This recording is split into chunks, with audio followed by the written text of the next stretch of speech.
Soyez les bienvenus. Je vous contamine ma joie. Recevez ma joie. C'est la joie que le Seigneur m'a donnée. Elle est pure. Et je bénis le Seigneur pour cette joie. Elle ne peut pas être contrariée par les faits de ce monde. Quelles que soient les attaques, quelles que soient les humiliations, ma joie reste pure. Je la tiens de celui qui n'est pas dans ce monde, de celui qui vit éternellement. Ma joie est pure. Ma joie est parfaite. Et je dis merci au Seigneur. Que son nom soit béni à jamais. Amen. On va prier pour écouter la parole du Seigneur. Notre Père, toi qui es aux cieux, que ton nom soit sanctifié, que ton règne vienne dans ces lieux, dans nos vies, comme au ciel. Que ta volonté soit faite, dès maintenant et à jamais.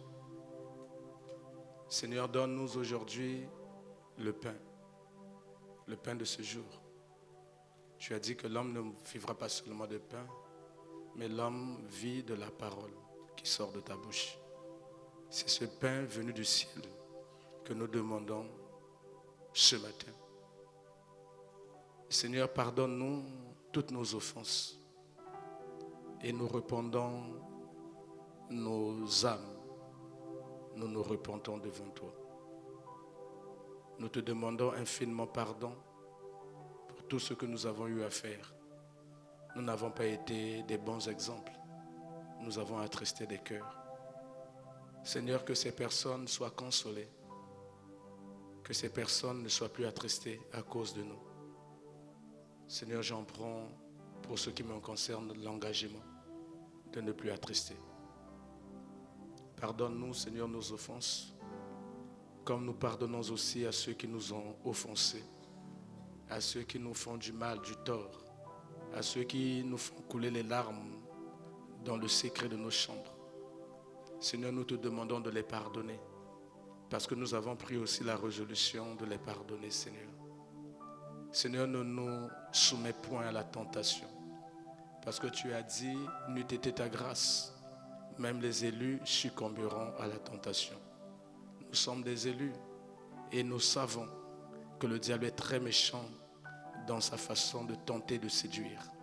Nous n'avons de bouclier que toi. Nos forces ne peuvent pas, notre intelligence est limitée, notre argent ne peut pas nous soutenir. Nous comprenons, Seigneur, qu'il n'y a que toi. Et humblement nous te prions de nous délivrer du mal et de nous préserver de toute tentation. Car c'est à toi qu'appartient dans les siècles des siècles la gloire, l'honneur et la puissance. Merci pour ta sainte présence. Merci pour ton esprit qui prend le contrôle. Merci pour toutes les puissances des ténèbres qui libèrent dans le nom de Jésus. Merci pour ton sang qui nous couvre, qui nous rend invisibles et inaccessibles à toute puissance, à toute influence du monde des ténèbres. Merci Saint-Esprit pour nos cœurs que tu as préparés à recevoir ta parole et à la mettre en pratique. Seigneur, que nous soyons bénis par cette parole, que nous soyons restaurés, que nous soyons pardonnés par ta parole. Au nom de Jésus. Amen. Amen. Soyez les bienvenus. Que Dieu vous bénisse. Vous avez reçu ma joie qui est pure, ma joie qui est parfaite. Je vous communique aussi mon problème. Mais il faut équilibrer les choses quand même. Hein? Vous voulez seulement l'actif, vous ne voulez pas le passif. Vous voulez seulement les biens, vous ne voulez pas les dettes. Vous voulez seulement hériter les choses de votre frère et négliger ses enfants et sa veuve. C'est ce que vous voulez. Prendre ce que l'autre a travaillé, l'autre a produit, et mettre la veuve dehors et les enfants dehors. Vous voulez seulement les biens, mais vous ne voulez pas le passif. Ça va ensemble. Alors vous avez pris ma joie qui est pure, Je ne dis pas que vous avez commis une erreur. Ce n'est pas une erreur. Mais prenez aussi mon problème. Amen. Mon problème, c'est que nous n'évangélisons pas assez. Mon problème, c'est que Dieu a mis en nous la capacité de dire à quelqu'un et la personne viendra. La personne écoutera la voix du Seigneur en toi. Parce que les brebis du Seigneur ne suivent pas un homme. Les brebis du Seigneur ne suivent pas un pasteur. Les brebis du Seigneur ne suivent pas un évangéliste. Les brebis du Seigneur entendent la voix du bon berger et le suivent. Et toi, tu es l'enfant du bon berger. Le bon berger est dans ton cœur. Si tu parles tel que tu es là, avec la foi qui te caractérise, avec le potentiel que Dieu a mis en toi, la personne ne t'écoutera pas, mais entendra Dieu lui dire, viens et vois.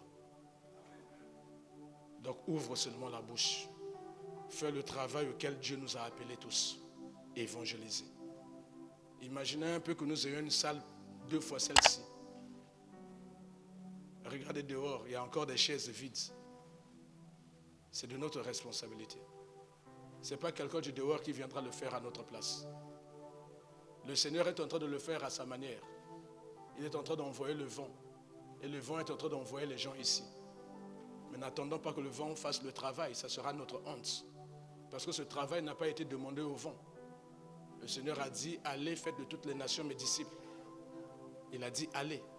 Il n'a pas dit au vent, va, attire les gens et emmène-les ici. C'est à nous de le faire. Le vent a déjà fait ce travail et le vent est suffisamment qualifié parce que le vent entend la voix de Dieu. Parce que Dieu utilise le vent comme des ailes. Le vent écoute, le vent obéit. Jean-Baptiste a parlé dans le désert. La Bible dit, voici la voix de celui qui crie dans le désert. Il criait dans le désert. Les gens qui étaient en ville entendaient et ils ont quitté la ville pour rentrer dans le désert. Le vent a fait son travail. Il criait dans le désert. Le Seigneur a dit au vent, prends ces paroles, emmène-les dans la ville. Le vent a emmené les paroles. Les gens ont entendu une voix qui venait de très loin. Et toute catégorie socio-professionnelle, ils ont afflué dans le désert pour chercher Jean-Baptiste. Moi, je ne suis pas Jean-Baptiste. Moi, je suis Ebu Emar Delmas. Donc, ne me demandez pas à faire comme Jean-Baptiste. Dieu nous demande à tous d'évangéliser. Prenez ça à cœur et que le Seigneur se souvienne de toute personne qui fera son travail sans négligence. Au nom de Jésus. Amen.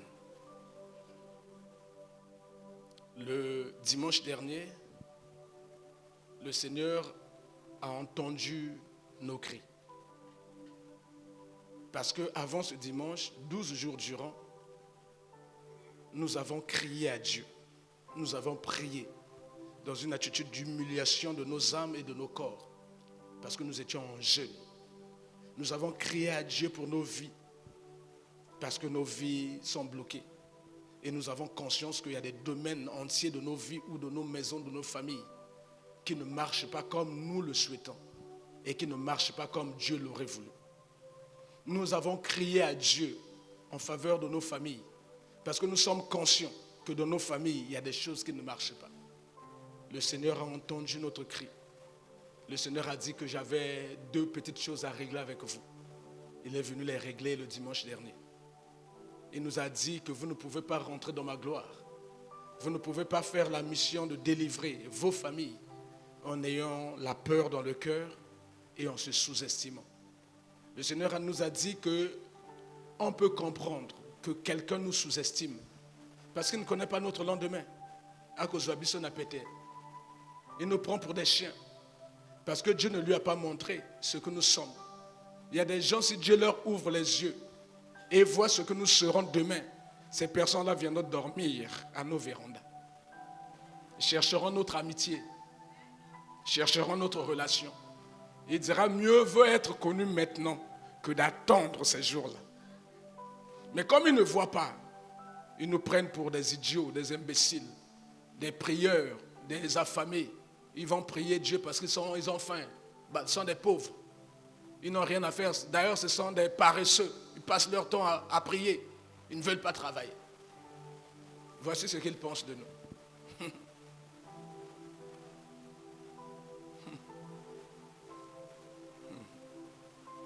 voici ce qu'ils pensent de vous. Et Dieu a vu ça. Dieu a dit, ne te sous-estime pas. Laisse-les penser ainsi de toi. C'est de bonne guerre. Les humains sont comme ça. Les humains ne regardent qu'à ce qui frappe. Ils ne peuvent pas regarder derrière ce qui est derrière les rideaux. Ce qui est derrière le voile, ils n'aperçoivent pas. Et ils regardent ce qui est là, ce qui est devant. Ils mangent ce qui est présent. Ils ne savent pas. Mais le drame, c'est quand toi et moi, nous nous sous-estimons. Quand toi-même, tu te sous-estimes, tu as peur, tu doutes, tu n'as pas foi en ton Dieu et tu n'as pas confiance en toi. Tu te minimises, tu es complexé pour ci ou pour ça. Le Seigneur est attristé. Comment peux-tu passer 12 jours de jeûne et prière et demander le miracle de Dieu et être complexé et avoir peur et se sous-estimer encore? Le Seigneur a dit, il faut régler ça. Il faut changer votre attitude. Et Dieu nous a pris l'exemple des 2 héros de la foi. Gédéon, qui se sous-estimait, qui se prenait pour un enfant d'une famille, mais la plus pauvre de la famille, de la tribu de Manassé. Dieu lui a dit, mais toi tu es un vaillant héros. Va me délivrer le peuple. J'ai entendu ta prière, mais va le délivrer. C'est toi qui vas le faire. Il dit, mais Seigneur, avec quoi vais-je le délivrer? Dieu lui dit, va avec la force que tu as. Donc en lui, il ne le savait pas, il avait un potentiel puissant qui était suffisant pour délivrer sa vie, délivrer sa famille, délivrer sa nation. J'ai envie de dire à quelqu'un ici, dans tes entrailles, il y a un potentiel puissant. Il y a un enfant qui n'est pas encore né. Quand il naîtra, même les puissances des ténèbres auront peur. Il n'est pas encore né. Quand il naîtra, même les puissances des ténèbres auront peur. Vous savez que Hérode le Grand a eu peur d'un enfant nouveau-né qui s'appelait le Seigneur Jésus parce qu'il avait vu son étoile de loin. Ça n'arrive pas qu'aux autres. Ça n'arrive pas qu'à Marie. Ça va t'arriver. Tu seras la Marie des temps modernes. Les gens diront, heureuse toi qui as mis au monde cet enfant. Dieu est fidèle. Dieu nous a pris l'exemple d'un autre héros. Il s'appelle Moïse. Là, c'était le champion de se sous-estimer. Parce qu'il était bègue. Il avait un langage difficile. Il ne savait pas parler en public. Il dit, non Seigneur, choisis qui tu voudras. Pas ma personne, mais ce n'est pas possible.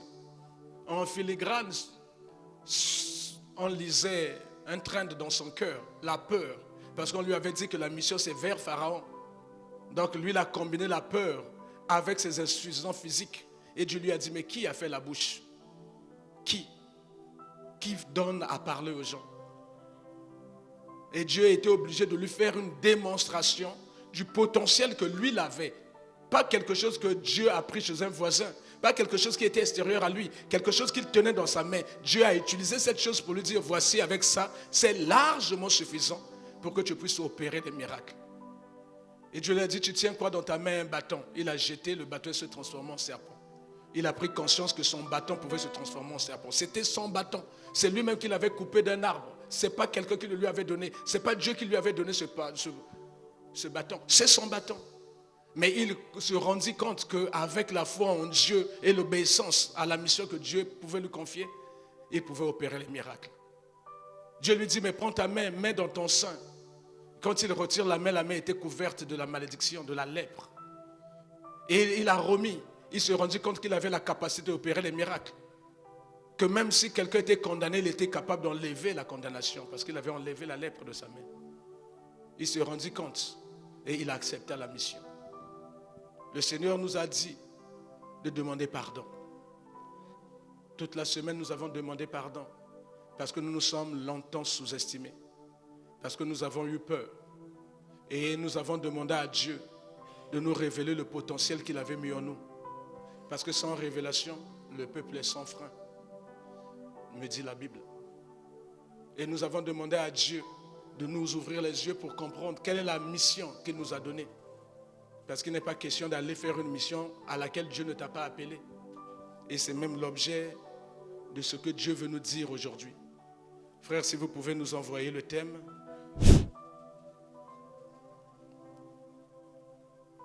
Les erreurs fatales à ne pas commettre par toute personne qui a reçu de Dieu la mission de délivrer les autres. C'est par amour que le Saint-Esprit vient nous dire ça ce matin. Il a commencé par nous dire, il faut enlever la peur, parce que la peur est un poison qui inhibe, qui détruit la foi. Il nous a dit la deuxième chose, de ne pas se sous-estimer. Donne-toi confiance, aie confiance en Dieu et regarde au potentiel que Dieu t'a donné. Et sans le savoir, le dimanche dernier, le Seigneur, avant même que nous n'ayons prêché, a libéré les dents, a libéré les dents, a libéré les dents, mais sans commune mesure. Personne ne le lui avait demandé. Le Saint-Esprit s'est mis à faire des choses extraordinaires au milieu de nous. C'est une première. Et nous avons salué sa présence et béni son amour. Il nous surprend à un certain moment. Et il nous parle aujourd'hui des erreurs fatales à ne pas commettre par toute personne qui a reçu de Dieu la mission de délivrer les autres. Donc il y a un certain nombre d'erreurs.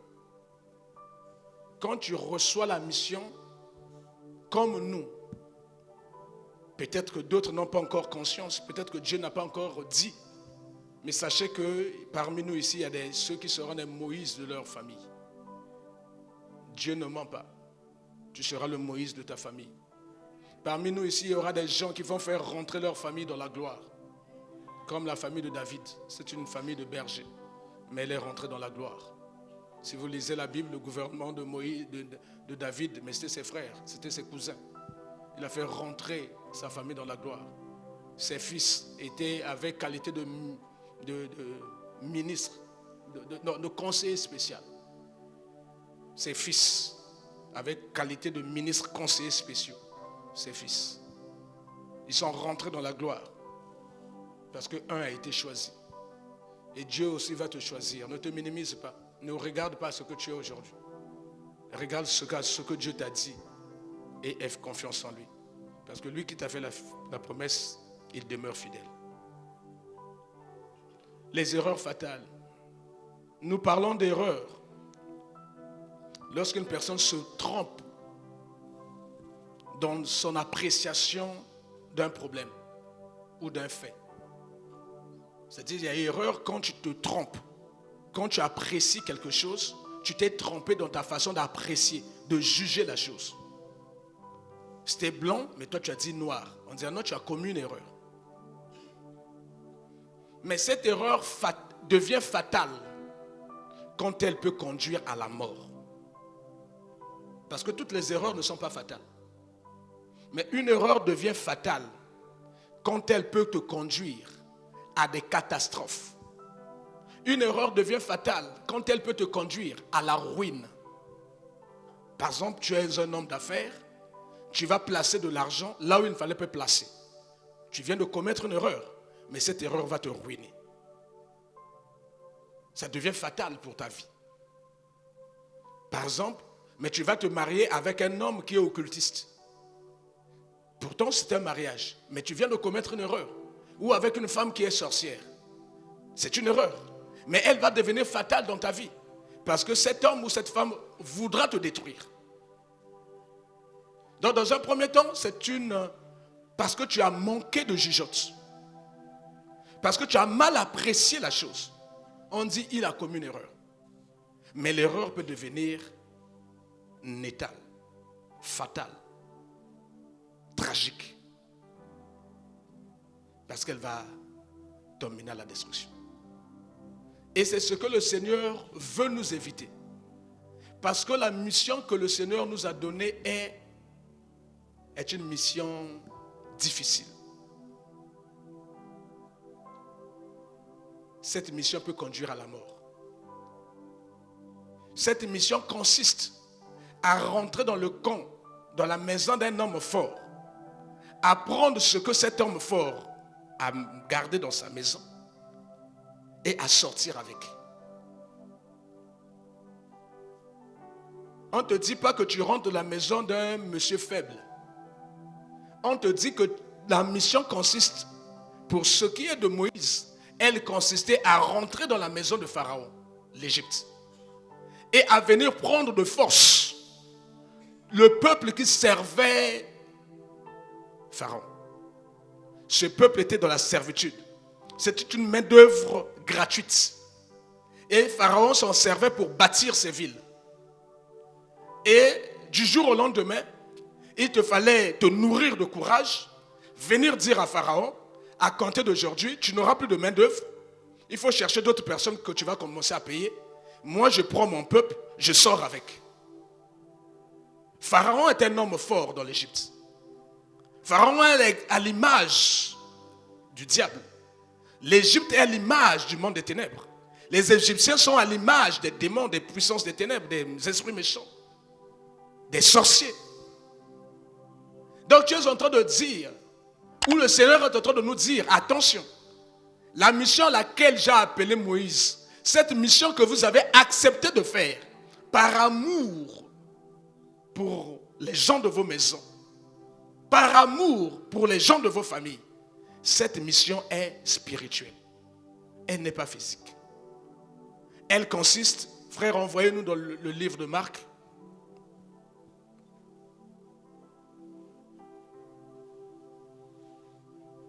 On va se lever, on va lire. C'est notre premier passage. Le Seigneur nous dit, personne ne peut entrer dans la maison d'un homme fort et piller ses biens sans avoir auparavant lié cet homme fort. Alors, il pillera sa maison. Parole du Seigneur, veuillez vous asseoir. Voici la mission à laquelle le Seigneur nous destine. Il nous a dit le dimanche dernier, ne te sous-estime pas, n'aie pas peur, car c'est bien toi que Dieu a choisi pour délivrer ta famille de la servitude. Mais aujourd'hui, le Seigneur te dit, attention, il y a des erreurs à ne pas commettre. Ces erreurs peuvent être fatales. Ces erreurs peuvent te conduire à la mort. Ces erreurs peuvent te conduire à la ruine.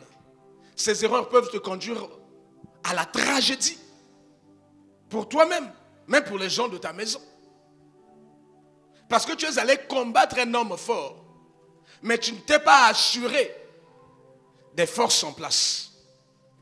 Le Seigneur dit, même quand tu vas en guerre, examine d'abord les forces en place avant de t'engager. Là, il s'agit d'un homme fort dans ta famille. Quelqu'un qui est sorcier occultiste, qui fait des ravages. Et les gens sont... Mais ce sont ses esclaves. Ce sont ses biens. Et Dieu te demande d'aller piller ses biens. D'aller faire sortir les gens qui sont esclaves de la sorcellerie dans ta famille. Mais ça ne peut pas se faire sans que tu n'aies lié auparavant cet homme fort. Ce qui est sûr, il ne te laissera pas entrer chez lui.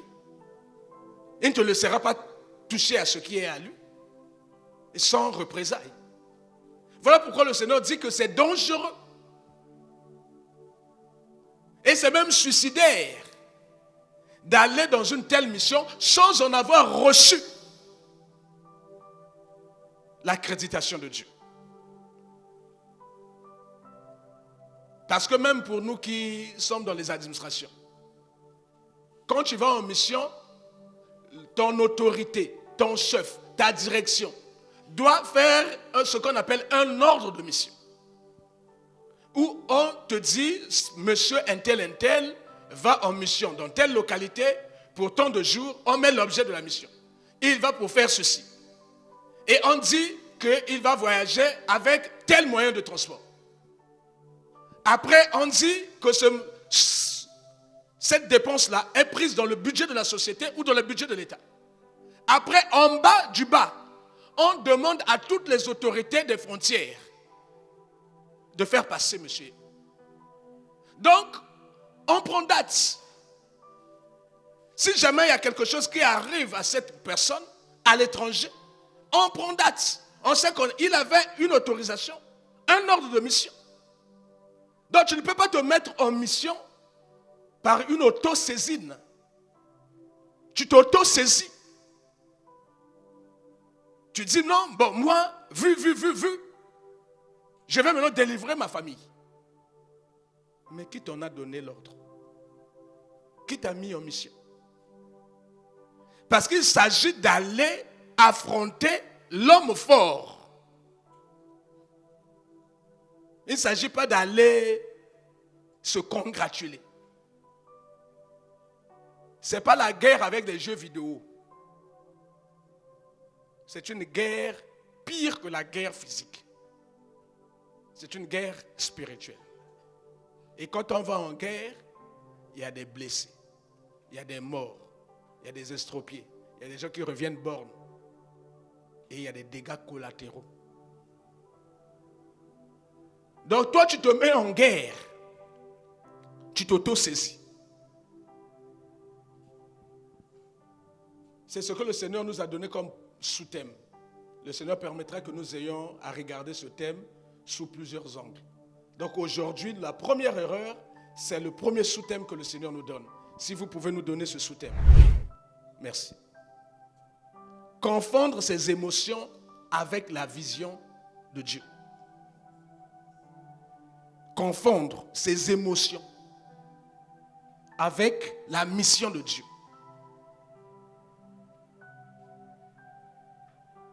On est libre d'avoir des émotions.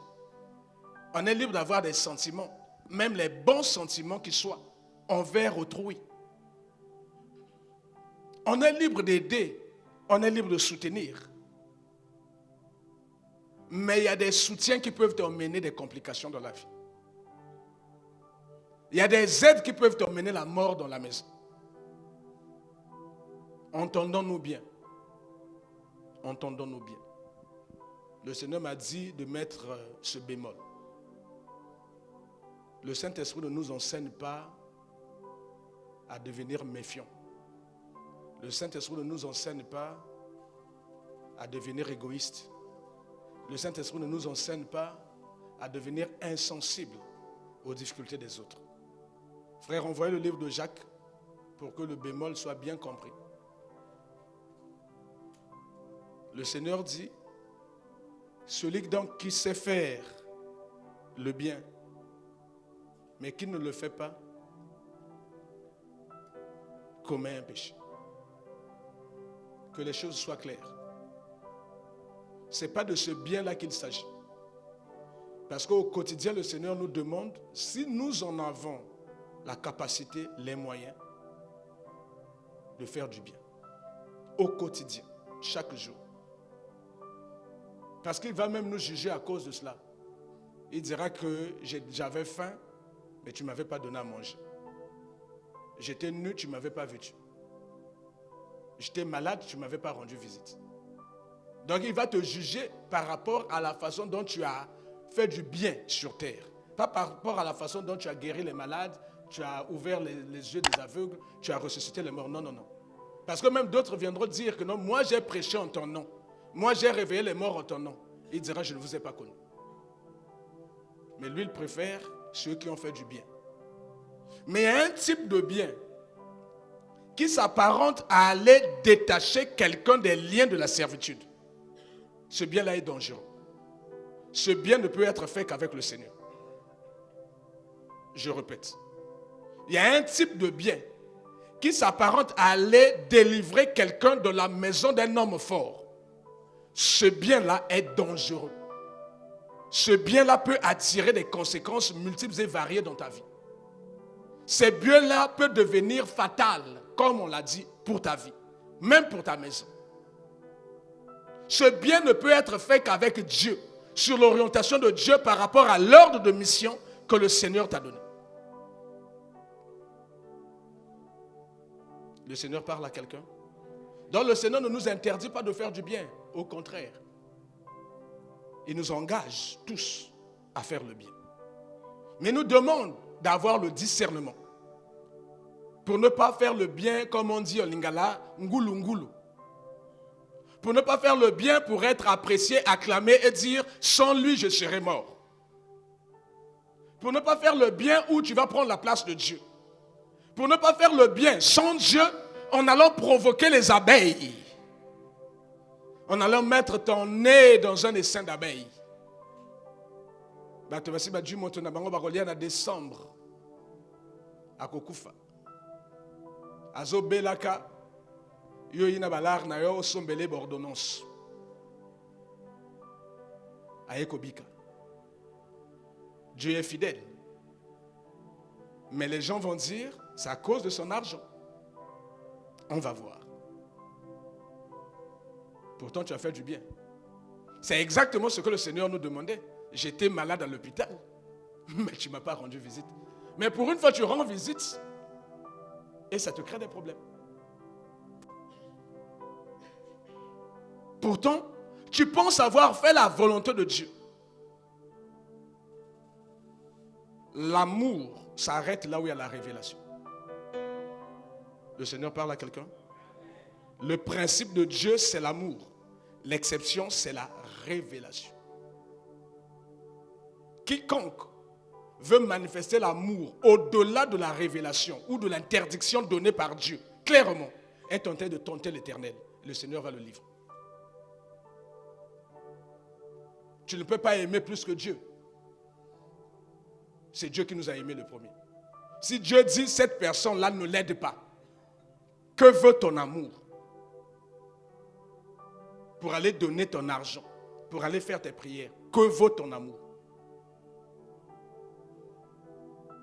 Une fois de plus, le Seigneur ne nous appelle pas à devenir méfiants. Le Seigneur ne nous appelle pas à devenir mauvais, insensibles. Non, le Seigneur nous appelle au discernement et à la sagesse. Amen.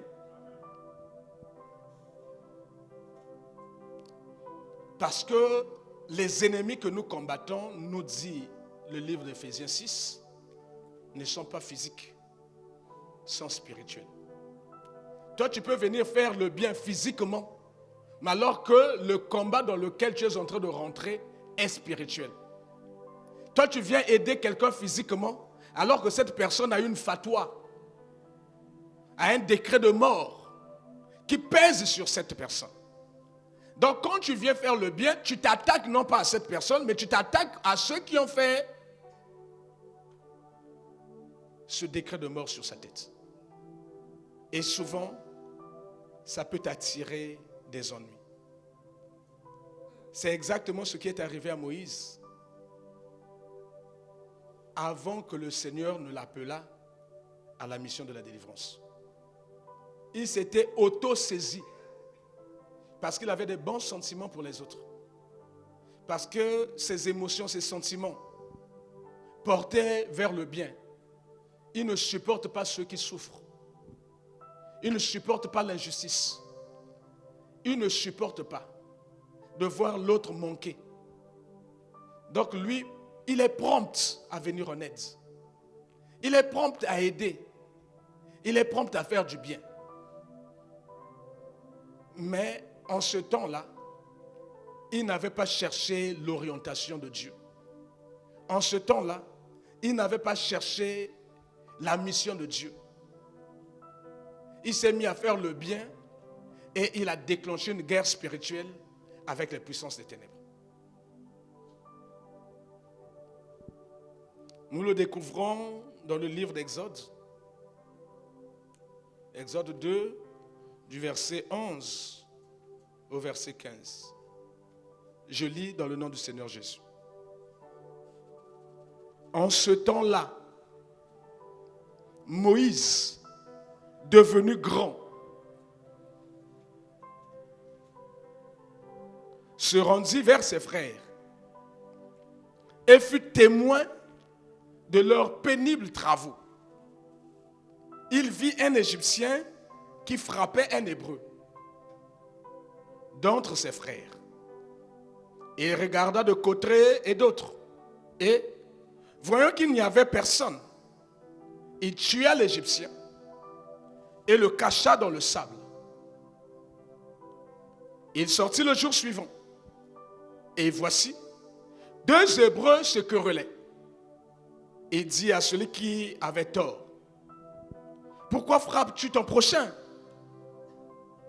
Et cet homme répondit, qui t'a établi chef et juge sur nous? Penses-tu me tuer comme tu as tué l'Égyptien? Moïse eut peur et dit, certainement la chose est connue. Pharaon apprit ce qui s'était passé et il chercha à faire mourir Moïse. À faire mourir Moïse. Mote mabalamu, mote maboboto, alinga sunga, akeko boma même pas na sunga. Pharaon apprit ce qui s'était passé et il chercha à faire mourir Moïse. Mais Moïse s'enfuit devant Pharaon et il se retira dans le pays de Madian où il s'arrêta près d'un puits. Il nous faut comprendre cette chose-là, ce passage-là spirituellement. Moïse n'a pas encore reçu la mission de Dieu. En ce temps-là, Moïse devint grand. Et il fut témoin des brimades. Il fut témoin de la servitude. Il fut témoin des choses injustes dont souffraient ses frères. Il prit le parti de ses frères. Il tua l'Égyptien. Entre vous et moi, on va dire, mais Asungi ben déconne. Il a pris à cœur le problème de son frère. Il est monté, il est descendu, il a dit, mon frère ne mourra pas. Il a donné même son argent pour aller consulter les féticheurs. Mais qu'est-ce qu'il n'a pas fait pour que sa sœur ne meure pas?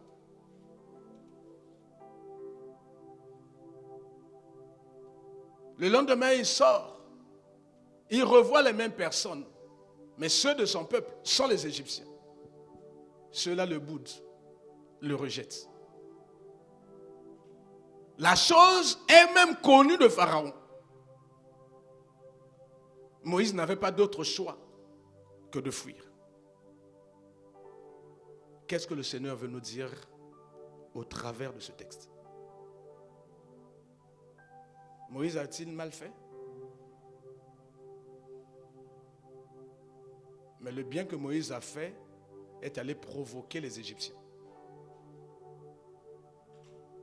Et les représailles étaient là. Nous devons comprendre que, je l'ai dit tout à l'heure, l'Égypte, c'est l'image du monde des ténèbres, du monde de la sorcellerie. Les Égyptiens, ce sont les sorciers ou les esprits méchants qui agissent dans ce monde. Et leur chef, c'est Pharaon, qui est l'image du diable. Ici, c'est le diable qui a appris cela. Et c'est le diable qui s'élève contre Moïse. Mais tout est parti de quoi? La Bible dit en ce temps-là. Quel temps? Mais le temps où Moïse rend visite à ses frères. En ce temps-là. Mais il revenait fraîchement de l'étranger, il avait eu un bon travail. Mais quand il revint, il retrouva la famille dans une de ses pauvretés, mais sans nom. En ce temps-là. En ce temps-là, mais lui, il reçut une élévation. Mais il vit que les frères et sœurs de la famille ne travaillaient pas. C'était un chômage chronique. En ce temps-là. Mais en ce temps-là, c'est que Moïse est devenu grand. Mais de quelle grandeur? Parce qu'on dit que Moïse n'était pas petit. Quand il a commencé maintenant à vouloir intervenir en faveur de ses frères et sœurs, c'est parce qu'il est devenu grand. Mais de quelle grandeur? Mais pas de la grandeur spirituelle venant de Dieu. De la grandeur spirituelle qu'il a acquise dans l'Égypte même. L'Égypte de Pharaon. Donc c'est la grandeur que Pharaon lui a donnée. Ce sont les choses qu'il a reçues de Pharaon, qu'il a reçues du prince de ce monde. Le Seigneur, Satan a dit au Seigneur Jésus, tout ce monde m'a été donné. Toutes ces nations m'ont été données. Prosterne-toi, je te donnerai. Il n'y a rien que tu puisses trouver sur terre qui ne soit pas influencé par le diable. Ce monde lui appartient. La seule chose, c'est couvrir cela par le sang de Jésus, pour que ça rentre dans la bénédiction de Dieu. Sinon, tout ce que tu as reçu dans ce monde reste influencé par le prince de ce monde, de l'esprit qui agit dans l'air. De quelle grandeur parle-t-on? On nous dit que Moïse est devenu grand. De quelle grandeur? De ton argent? Tu penses braver les puissances des ténèbres parce que tu es devenu grand financièrement? De quelle grandeur parle-t-on? De tes diplômes? Tu penses, parce que tu as maintenant des titres académiques, que tu peux braver les puissances des ténèbres avec ton nom français? De quelle grandeur parle-t-on? De la dignité politique? Parce que tu as été élevé politiquement et tu penses maintenant donner des ordres aux sorciers de la famille? De quelle grandeur parle-t-on? De la grandeur reçue dans l'Égypte? Frère, envoyez-nous le livre de Actes, on va découvrir cette grandeur.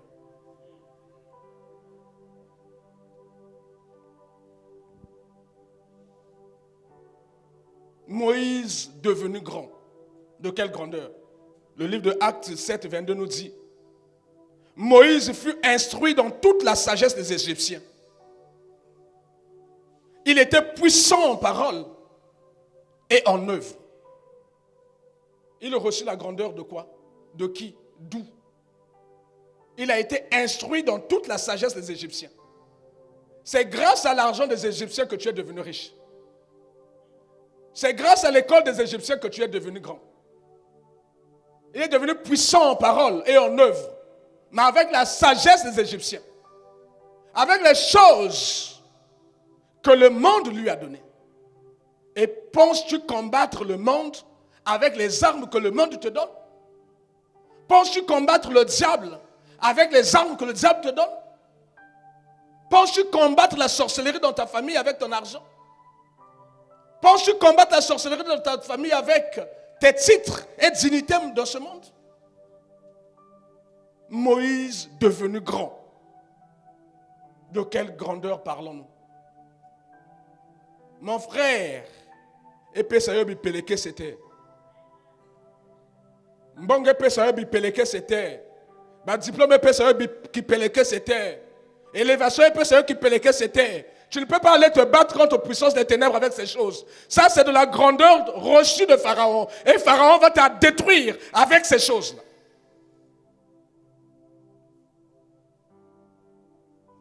Ce n'est pas possible. Donc, c'est une erreur fatale pour Moïse que d'aller combattre Pharaon ou les Égyptiens en comptant sur sa grandeur qu'il a reçue de l'Égypte même. Et c'est une erreur fatale.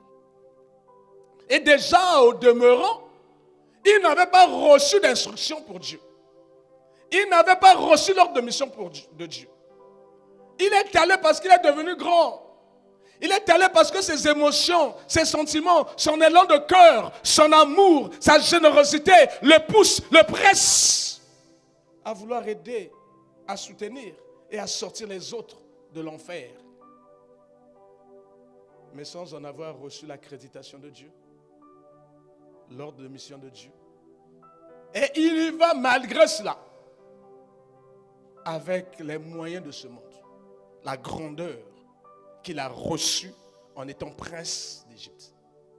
Il fut instruit dans toute la sagesse des Égyptiens. Et c'est avec cette sagesse-là, c'est à l'image de quelqu'un qui fait tous les diplômes, après qu'il devient grand dans un pays, parce qu'il est agrégé. C'est avec l'intelligence du monde qu'il a acquis ce diplôme. Il est devenu grand dans le pays. C'est avec la politique qu'il a acquis sa dignité, son élévation. Il est devenu grand dans le pays. C'est avec ses affaires qu'il a faites dans ce monde qu'il est devenu grand. dans sa famille. Et il pense maintenant qu'avec cette grandeur-là, tu peux venir défier le malin, défier le diable. Moïse devenu grand en ce temps-là. Frères, sœurs, ce que le Seigneur veut nous dire, que nous côté Tumba, la puissance des ténèbres, ce qui nous a bâti Dieu. La deuxième chose, que nous Tumba wanate nabi bundeli amokilite. Ce sont des erreurs fatales. Une mauvaise appréciation et une mauvaise solution que tu amènes au problème. Parce que tu as mal compris le sujet, c'est que quand tu vas donner les réponses seront fausses. Et s'il y a un professeur à côté, il va dire hors sujet.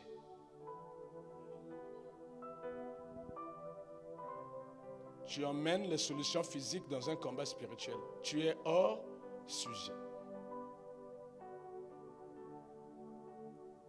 Moïse, devenu grand, avec toute la sagesse qu'il a acquise en Égypte, il est devenu puissant en parole et en œuvre. En parole, c'est que quand Moïse parlait, il y avait des gens, voilà, donc il était élevé.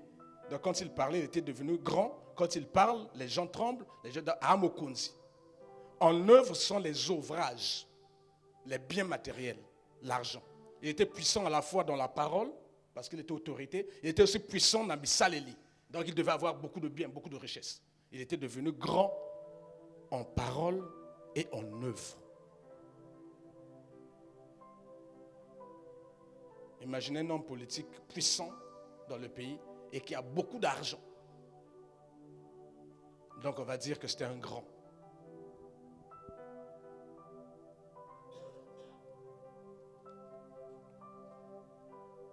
Et parce que en ce temps-là, Moïse vit que ses frères étaient malmenés, battus, asservis, Moïse décida d'aller leur rendre visite. Et il vit cette scène. Lui qui est grand. Il prit le parti de son frère et tua l'Égyptien. Il vit l'Égyptien en train de frapper l'Hébreu. Tu constates, non, Oyoka Makamakindoki. Oyoka Makamakindoki, c'est pas normal. Mais comment Yalibosa Sakufaki? Non, c'est pas normal.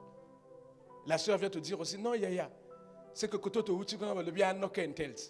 Ah, il va me sentir. Toi qui es devenu grand, tu vas braver ce Noko. Il dit à compter d'aujourd'hui, tu dois savoir que Misala Nayon est stylé. Si tu continues, tu vas voir. Mais parce que quand tu es arrivé là, tu avais des gardes-corps physiques. Dans ta grande voiture physique. Lui, il est assis dans sa chaise spirituelle. Dans sa maison qui était un temple du diable. Yoti Makolona temple.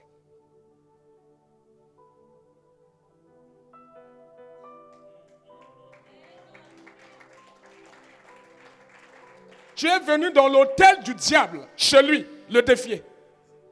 Mais en fait, quand tu partais là, tu étais resté. Il n'y a que ta chair qui est partie rentrer dans la voiture. Moïse devenu grand. De quelle grandeur? Il n'y a qu'un seul qui est grand. Et Yeshua Mashiach.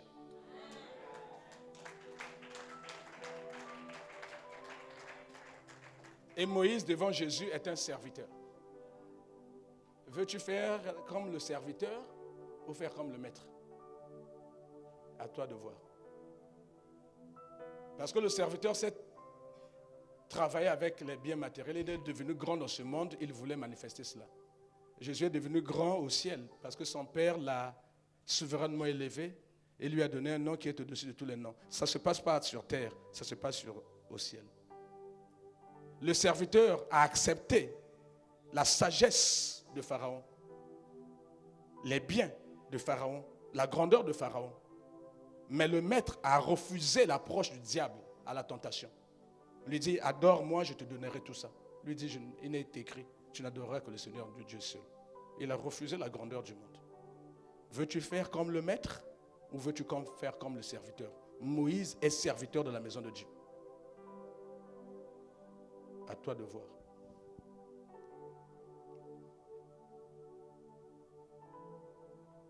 Bango basi basa li kopana bango basi mimoto na bango bazo dami. Il y a une alarme non, il faut que nous luka banganga. Tu bois qu'à retour à l'envoyeur. Il y a une alarme non, il faut basa la opération. Ba rochong gambo izalakate. Le Seigneur parle à quelqu'un. Dieu ne nous interdit pas de faire du bien. Au contraire, Dieu nous engage à faire du bien mais avec du discernement. Et le discernement, c'est un don. Si tu aspires à ce don, Dieu va t'accorder le discernement. Ne va pas ngulungulu. Ne laisse pas tes émotions te faire dire que Dieu t'a donné cette mission dans la famille. Parce que tu es le seul à avoir réussi. Parce que tu es le seul à avoir eu l'argent. Parce que tu es le seul à être élevé. Un chômage et une malédiction. Bango ça la camisala na na butu. Na moya comme chômeur. Mais yo comme ya kopese mosala na moya. Donc bango comme chômeur na butu. Affaire la yone. Quelle est ton affaire? Et ils vont te regarder comme ça. Je connais une femme qui avait une femme de ménage. La femme de ménage avait une enfant qui était enceinte. La femme de ménage, la fille là, a l'ongla qui s'aime et même complication. Donc la chose s'est compliquée à cause de ce curettage. Donc la fille allait mourir. La maman paniquée est allée voir là où elle travaillait parce qu'elle était femme de ménage. Elle voit sa patronne. Elle dit à sa patronne, il faut me donner de l'argent. Sinon ma fille va mourir à l'hôpital. La patronne n'a pas demandé, n'a pas prié. La patronne a dit, ok, je vais aller voir mon mari. Elle est allée voir son mari. Son mari dit, moi je ne suis pas confortable avec ça. Laisse tomber. Il dit, oh, mais comment ça? Toi qui d'ordinaire est prompte? Non, il faut faire. La femme, mais elle a fait du bien, a pris de son argent, a donné à la femme du ménage qui est allée à l'hôpital pour sauver sa fille. Dès l'instant où elle sort de la maison, la femme là, son chef là, paf, est tombée malade. Les boumous passent, des cris. Qu'est-ce qui s'est passé? Il y a eu transfert. Les puissances des ténèbres qui attachaient cette fille à la mort étaient venues avec sa mère. Dès l'instant où on a donné l'argent, les puissances des ténèbres se sont attaquées à la personne qui a donné l'argent. Elle a fait le bien sans discernement. Elle a acheté une guerre dont elle n'en avait pas conscience. Elle pouvait y passer elle-même, n'eût été la grâce du Seigneur. Ce n'est qu'après que la dame de ménage viendrait lui dire, ah merci maman, la fille a été sauvée. Mais de quoi elle souffrait? Oh allons là qui disait, ah!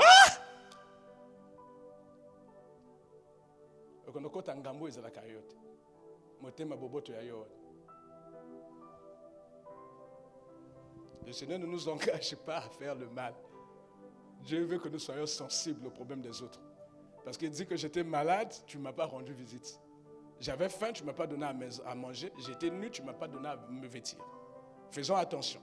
Ici, ce que le Seigneur veut nous dire, le point d'honneur à retenir, c'est qu'on ne doit pas faire le bien qui sauve une vie, qui délivre une famille, qui a un soubassement spirituel sans en avoir reçu mission de Dieu. Le reste, tu peux faire comme tu veux. Mais quand la chose, Dieu te dit que c'est spirituel, ne va pas avec les moyens humains, tu risques d'y laisser la peau. Tu risques d'attirer les seins d'abeilles dans ta maison. Combien de personnes, comment ils m'envoient ma famille,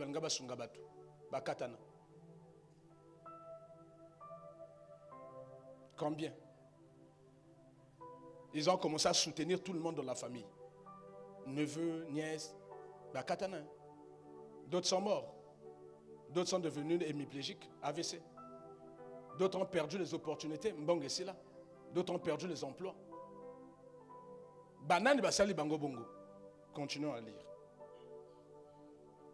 Moïse sortit le jour suivant, et voici des Hébreux se querellaient. Il dit à celui qui avait tort, pourquoi frappes-tu ton prochain? Et l'autre dit, mais qui t'a établi chef au milieu de nous? Un jour tu seras surpris, mais désagréablement surpris. Mais Alinga comme un chef de famille ici. Parce que l'argent suffit. Il veut maintenant nous gouverner, non? Il pense que maintenant, comme il est élevé, il peut maintenant donner des instructions aux aînés. Qui t'a établi chef au milieu de nous?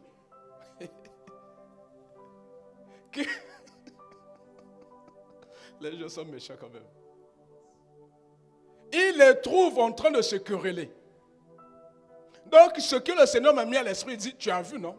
Même eux-mêmes se querellent. Ils se frappent entre eux. Ce sont des sorciers. Donc, Moïse était venu faire du bien à des sorciers. Donc, les Égyptiens, sorciers, frappaient aussi un sorcier. Lui est venu rentrer en voyant son frère et dit, le frère de sang là, il me faut l'aider. Il ne sait pas qu'il est en train d'aider un sorcier. Et ce sont les mêmes sorciers là qui se sont retrouvés entre eux, en train de frapper encore les autres. Moïse dit, oh mais je ne vous comprends pas. Vous devez être comme moi, des gens bons de cœur. Comment vous pouvez vous ensorceler encore entre vous dans la famille? Comment toi tu peux encore faire du mal à l'enfant d'un tel? Mais moi je t'ai aidé, sans moi tu allais mourir. Mais tu as comme mon loki à moi d'un tel. Dit, peux-tu aller l'axaner? Moi mbongo na yo na la loi ne tinga na kufa. Alinga ka kufa. Ba nga babwaka ki yomvini. Retour à l'envoyeur. Toi, ton argent, tu es allé pile. Oko bimisa mo loki asakanga makina singa. Yo ko bimisai. Tanga bimi kuna iko chikote na yo moko. Le Seigneur est en train de parler à quelqu'un. Toi, avec tes aides là, avec ta bonté là, tu es allé secourir un sorcier qui était déjà à la mort. Ce n'est pas la mort voulue par... non, c'est la mort parce qu'il avait fait du mal. Les autres l'ont piégé. Il devait mourir. Toi, tu es venu naïvement le sauver. Mais tu es en train de sauver qui? Voici l'image. Un chasseur. Non, un pêcheur. Il est en train de pagailler là. Il voit une panthère dans l'eau. Il dit, ah, pauvre panthère, je dois la sauver. La panthère, il prend la panthère, il met dans sa pirogue et il continue à pagailler. Plus le soleil sortait, plus la panthère arrêtait de grelotter. Puis comme aussi là. Tant que puis comme aussi là, nous allons comme yak. Tant que nous allons comme yak, le gibier est où? C'est la personne qui est en train de pagailler. Dès que le gars regarde derrière là, il entend la panthère. Anigisa bateau. Panthère à quoi ya? Elle est là.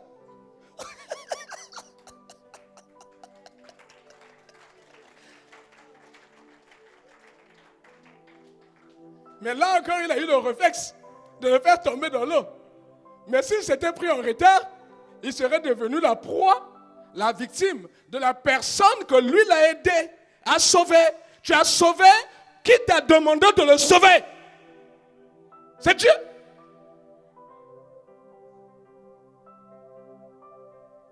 Le Seigneur parle à quelqu'un.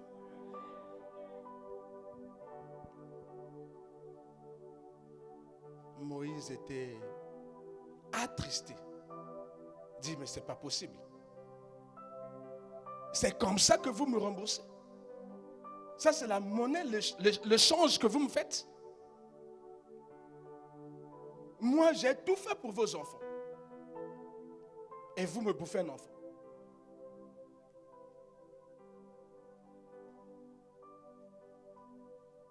Yaya, pesa ngambongo à mon bongo. Au pesa mbongo à mon bongo. Il y a eu ici là. C'est quelle affaire ça? C'est quel transfert? C'est quelle translation? Même en classe de 3e, on faisait des translations. Là, c'est comment? C'est quelle affaire? Yaya, oya ka anniversaire nangai. Yaya, il faut sunganga, et anniversaire mon nene. Il faut ça langa fête à mon nene.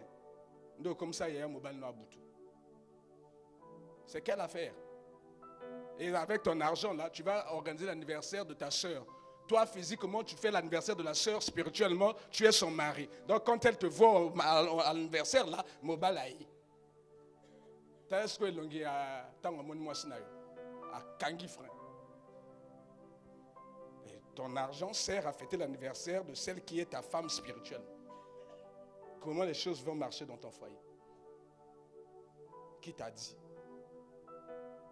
Je ne vous enseigne pas la haine. Je ne vous enseigne pas la méchanceté. Je vous enseigne la prudence venant du Seigneur Jésus. Donc il y a des choses pour lesquelles il faut prier le Seigneur. Il faut recevoir le mandat de Dieu, l'ordre de mission de Dieu, avant de s'engager. Si Dieu ne t'a rien dit, fais ce qui est normal. Soutiens, aide, bénis l'autre. C'est ce que Dieu attend de nous. Mais s'il y a un fond, il y a un fondement spirituel, il faut prier le Seigneur. Sinon, tu risques de devenir une proie. Ils vont te quereller. Ils vont intoxiquer la famille. Ils iront même jusqu'à dire que c'est un occultiste. L'élévation est occulte. Son argent là, c'est la sorcellerie, la magie. Eux qui sont sorciers, ils te font passer maintenant pour le sorcier de la famille. Tu n'auras que tes yeux pour pleurer. Ils se sont mis à se battre et à frapper l'autre. Et je n'ai pas entendu celui qui était frappé dire non, ne lui dis pas ça. Je n'ai pas entendu ça. Les deux Hébreux là qui se battent là, l'autre frappe l'autre. Moïse est venu dire, mais pourquoi tu le frappes? Ne faites pas ça, vous êtes des frères. Il y a un qui a dit, qui t'a mis juge au milieu de nous? Tu es notre chef. Il dit, veux-tu me tuer comme tu as tué l'Égyptien? Celui qui a été frappé aurait dû dire à l'autre, mais non, Moïse a raison. Moïse, tu as bien fait. Non, silence. C'est entre eux. Tu vas les voir se battre le jour.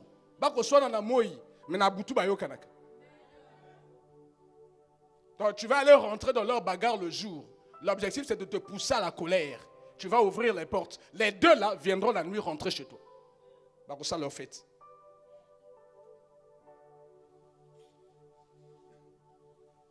Que le Seigneur nous parle. Il va te pousser à bout, il va te pousser à la colère, il va te pousser à l'énervement. Tout ça, c'est pour ouvrir les boulevards. On va côté là. Quand il vient là, il chauffe encore, il dit, Yaya, tu as vu, tu as entendu ce qu'il a dit là-bas? C'est pas normal, c'est pas normal. Toi, tu te chauffes là, lui il sort là, il dit, Mister, et Simbi, Kuna, polele, boutoua lelo, token. Il est en colère. Il dit, ah, tu as bien fait. Le Seigneur parle à quelqu'un. Moïse a eu peur et dit certainement la chose est connue. Pharaon a appris la chose. Dites-moi, quand Moïse a tué l'Égyptien, il n'y avait pas d'autres Égyptiens aux environs. Il n'y avait que l'Hébreu. Comment Pharaon a appris ça? Nana beti Pharaon le solo. D'après vous, famille n'a pas. Donc à Achor.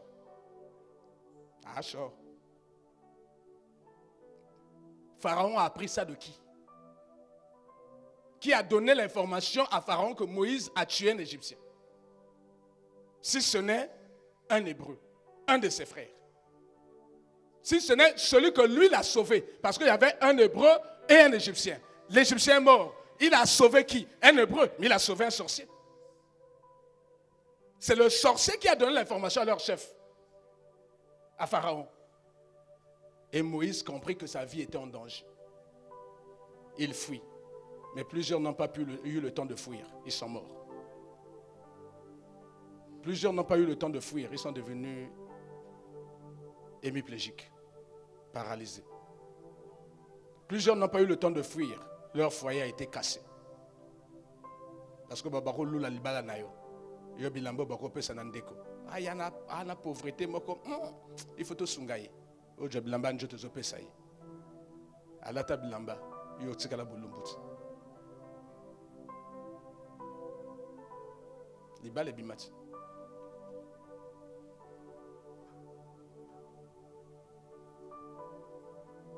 Moïse dut fuir. Il s'enfuit devant Pharaon et il resta dans le pays de Madian où il s'arrêta près d'un puits. Il comprit qu'il fallait aller se ressourcer. Le puits d'eau vive, c'est le Seigneur Jésus. Il comprit qu'il fallait aller auprès du Seigneur. Seul lui était capable de le protéger de Pharaon. toute autre chose, même sa grandeur qu'il avait acquise en Égypte, ne pouvait pas le protéger. Il dut fuir auprès de celui qui a dit que si tu bois de mon eau, des fleuves d'eau vive jailliront de son sein. Donc il avait besoin d'être en contact avec le Saint-Esprit. Il avait besoin d'attendre la mission de Dieu pour être en capacité de repartir en Égypte et de délivrer sa famille. Nous avons besoin du Saint-Esprit. Nous devons attendre la mission que Dieu nous donne.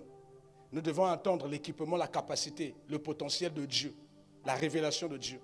Même si on a l'argent, même si on a des postes, même si tu es au coquille, physiquement, mais attendons que Dieu nous en donne le signal pour pouvoir rentrer dans cette guerre, parce que ça peut devenir fatal, une erreur fatale pour toi, pour ta maison ou pour ta famille.